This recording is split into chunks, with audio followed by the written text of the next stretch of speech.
information. If you're asking me who I'd prefer running against, I think what she did was very bad. And I think a lot of people have done a lot less than her, and their lives have been destroyed.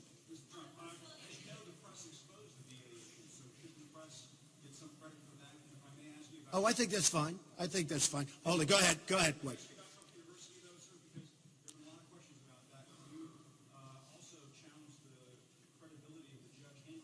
Judge has been very unfair, has not done a good job. He's been a very bad judge. He's been very unfair. And I will win the Trump University case. I already am as far as I'm concerned. But I will win the Trump University case.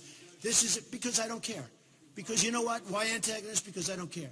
I have a judge who's very, very unfair. And you'll see it in court documents. But I have a judge who's very, very unfair. He knows he's unfair. And I'll win the Trump University case. I could settle that case. I could have settled it. I just choose not to. In fact, when I ran, they said, why didn't you settle up that case? I don't want to settle up the case. Because you know what?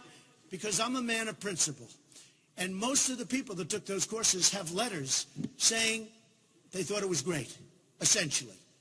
It was good, it was great. And you know what? When they're on the stand and you say, how come you signed a letter saying that Trump University was so good? How come you signed a letter? The woman that was the original plaintiff in the case, they went to the court, and the judge allowed her to get out of the case. The case should have been dropped. Whole case should have been dropped. They wanted her dismissed from the case. You know why? Because she was deposed. She was such a bad witness that we win the case easily. She signed a letter, and she's on film. She's on tape, like these cameras, saying unbelievably good things about Trump University. So they didn't want her anymore because she's a disaster for them. So they went to the judge, and they said, Your Honor, we'd like to have her not be a participant, not be the plaintiff in the case. And he said, oh, that's okay. She's the one that started the case. Now, they don't even want her to testify. They don't want her to testify because she's a disaster. She has all sorts of beautiful statements about it. And importantly, she's on tape saying how great it is. They don't want her. I wouldn't want her either. Now, I could have settled that case. I could settle that case. I can't settle that case. I don't want to. I'll go through the process. Yeah, go ahead. Yeah.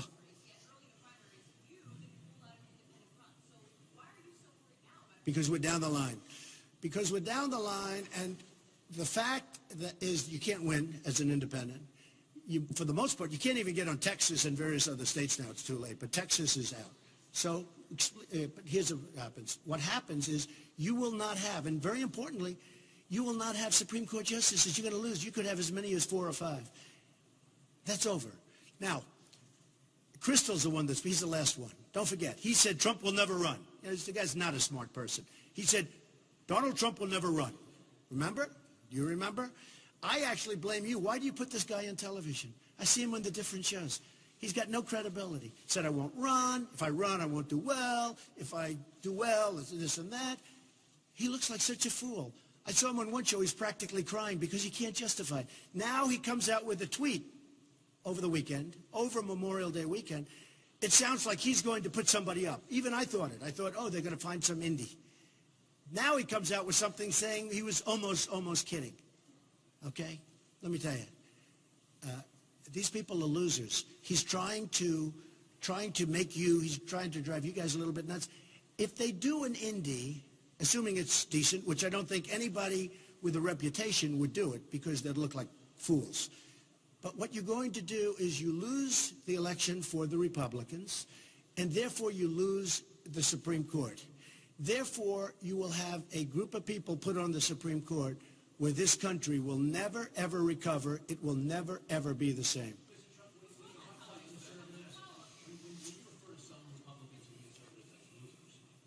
No, I'm saying, no, I didn't say that. I said Bill Kristol is a loser. And I'll tell you why, Carl. He has called every single move. Take a look on me. He's going to lose this state. I win in a landslide. Wait a minute, Carl.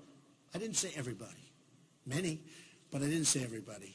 Okay, wait. Bill Kristol's a loser. His magazine is failing, as you know. It's going to be down. I don't think it even survives. He's getting some free publicity. But Bill Kristol, I've been watching this for 2 years. Trump isn't going to run. Then I go into a race. We go into New Hampshire. Oh, he's not going to win New Hampshire. Win in a landslide. I go every place I went, I was not going to win, but I win in a landslide. Do you think maybe he doesn't like me? Okay, How about one or two more? Yeah, go ahead. Go ahead. Go ahead. Right. Fred Mallet, Nixon administration official, long-time big financier in Republican politics, who is, in fact, the finance chairman of the Republican Governors Association. Okay. Essentially said today that you have to stop beating up on Republicans. And goes on to say that you essentially got some 30% of the Republican vote. It's wrong. It's wrong. Carl, I didn't get 30%. Here's the question you can have. My last one was 78%. I didn't get 30%. It's going to make it more difficult. I don't know. To unite the party. No, When you are no. criticizing your critics No. for it. Here's the way I look at it. When I have somebody that's not on my side, okay, by the way, I've gotten great applause from the press and, in terms of as an achievement, because the Republican Party is really well unified. We have come up, people that you would have never thought possible are now saying, I support Trump. So remember that. We don't talk about that too much. But actually, last week, the big story is how fast the Republican Party is healing, because it is a healing process. That was a rough campaign. I don't know, Fred Malek. I can say this. The real story is how fast we're getting together. Now, if I have a Republican that's not on my side, I'm not going to, why should I be particularly nice to that person? I'm not going to go after her like I would Hillary or Crazy Bernie. But you know what? Why should I be nice to that person? If I have a person that's not going to support me, I have no obligation. Now, politically, I may be right, I may be wrong, but that's who I am. I'm a very honest person, Carl. If somebody is going to say a little bit negative or a lot negative about me, and if they happen to be a Republican, I may choose to hit them back. Not always, but I may choose to hit them back. What?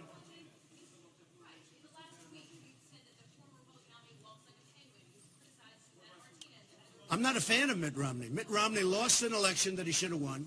And if you read the front page of the Wall Street Journal about Mitt Romney, he looks like a fool. Look, I'm not a fan of Mitt Romney. Just so you understand, I raised a lot of money for Mitt Romney.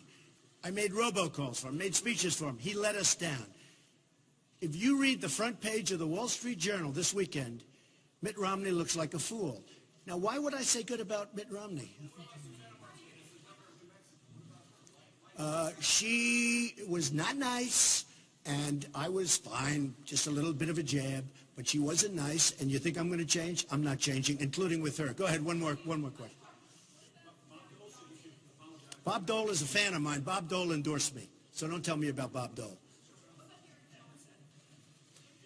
Well, look, Gary Johnson got 1% of the vote last time. I watched that whole situation. It was really pretty disgraceful. I think it's a total fringe deal. I think he's a fringe candidate, you want to know the truth. I look at him and I watch his motions and I watch what he says. I think that he is a fringe candidate.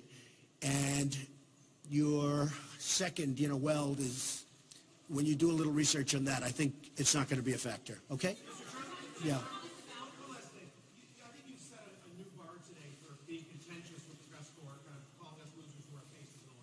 No, not all of you, just many of you. Not you, David, actually. Yeah, it is. Yeah, it is. Let me tell you something. I'm a person. Okay, yeah, it is going to be like this, David. If the press writes false stories, like they did with this, because, half of you are amazed that I raised all of this money.